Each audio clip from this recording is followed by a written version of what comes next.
If you're overwhelmed, frustrated, and sick and tired of the clutter in your life, maybe it's time to do something about it.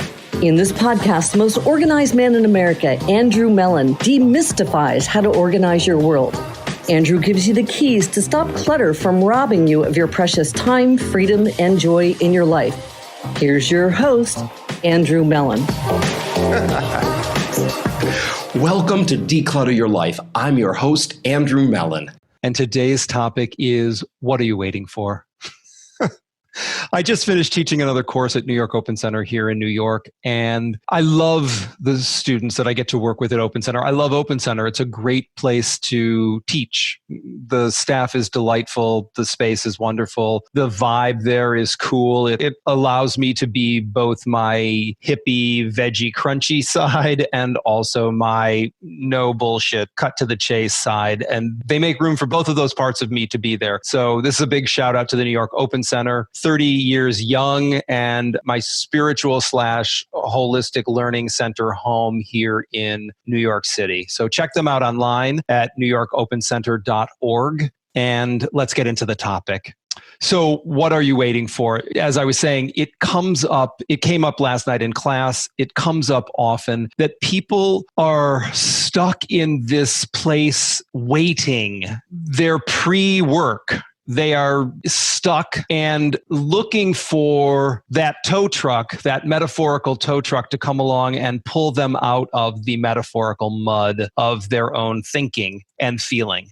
It's typically a deadly duo of thinking and feeling that is keeping people stuck. It's the story that is often keeping people stuck in something, and that is fueled by that feedback loop of their feelings. They're thinking it, then they're feeling it, then they're thinking it, then they're feeling it. They might be thinking it and feeling it at the exact same time. So let's be clear that if you're waiting for permission, if you're waiting for somebody to say, it's okay to let things go, it's okay to make better choices with your time, it's okay to not be selfish in an aggressive, mean-spirited way, but to be selfish in a self-care, self-loving way, by all means. You don't need anybody to give you permission. Seth Godin always says, pick yourself, that you don't need to wait for somebody to pick you. You can pick yourself. And I'm a firm believer in that. Certainly when it comes to decluttering and simplifying your life, there's no time like the present, and you do not know how loudly, how quickly the clock is ticking. You don't know when you're leaving. So it behooves you, it behooves all of us to be prepared and present for every moment and making deliberate, active choices instead of deferring for permission or something else. If you're waiting for inspiration or the right time, what would be the markers that would indicate that to you? Have you clearly defined them? Or again, is that a feeling that you're waiting to feel inspired? You're waiting to feel motivated to clean up stuff. Let's be clear. If what you're looking at is a pile of historic accumulation crap, stuff that you've been building up over, whether it's a week, a day, or 10 years, whatever it is, if you are holding on to a bunch of stuff, waiting to feel like it's the right time to deal with it, you'll be waiting forever. There's not going to be a fun time to do what you didn't do yesterday. So that's a mindset shift away from waiting to do something that's going to be fun, that's never going to be fun. That's a bad construct. Look, on the other side of dealing with historic accumulation is liberation, is freedom. Once you set yourself free from all of the things that are laying around unfinished, unstarted, unbegun, accumulated over time and deferred, once all of that is dispatched, the rest of your life opens up in front of you. And we're not in a vacuum. So your life isn't on hold until you clean up that stuff, but the sooner you clean it up, the greater and faster your access to more unstructured time that's available for your heart's desire is right in front of you. It's right in front of you. So there is no time like the present. I'm mindful of not wanting to speak in platitudes and things that are easily dismissed. And at the same time, I really want to stress that now is a perfect time to get organized. It's super easy to stay organized, and getting organized is the beginning of that process.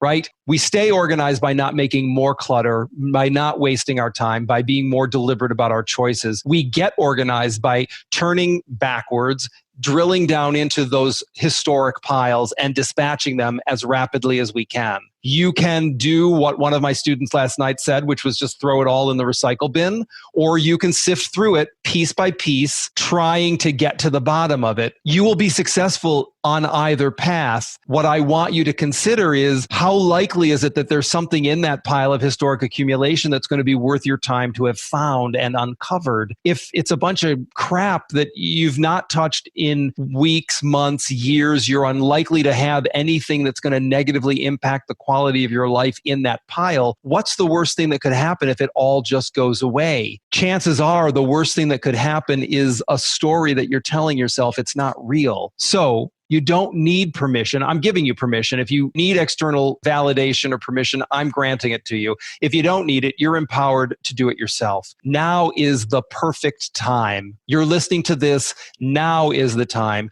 Go set a timer for 10 minutes, 15 minutes, a half an hour, an hour. Drill down into the historic accumulation and see what you can get rid of today and use that as the new normal. You're going to work with the timer. You're going to set a small manageable quantity of time, and you're going to drill down into it. There's no better time than now. So with that in mind, I'm going to release you to go get your timer and start working on something today. Big or small, doesn't matter. Your job is not to evaluate the progress. Your job is to quantify the amount of time you're spending on it and understand that when the timer goes off, you've actually succeeded. The goal isn't to finish. The goal is to work for the allotted amount of time. That's a mindset shift, and that will totally set you free from whatever the overwhelm is around how big the scale of the project is in your imagination, because just for today, all you have to do is the 10 minutes, the 15 minutes, the half an hour, the hour that you're going to do. So go get the timer. Find something to work on that's going to move you closer to achieving your goals, and give yourself permission. So that's it for today's episode. Be sure to join us here for other episodes of Declutter Your Life. Again, I'm your host, Andrew Mellen. I'll look forward to being with you again real soon. That's it for today's episode. Head on over to iTunes and subscribe to the show. One lucky person every single week that posts a review on iTunes will win a chance in the grand prize drawing to win a $25,000 private VIP day with Andrew Mellen himself.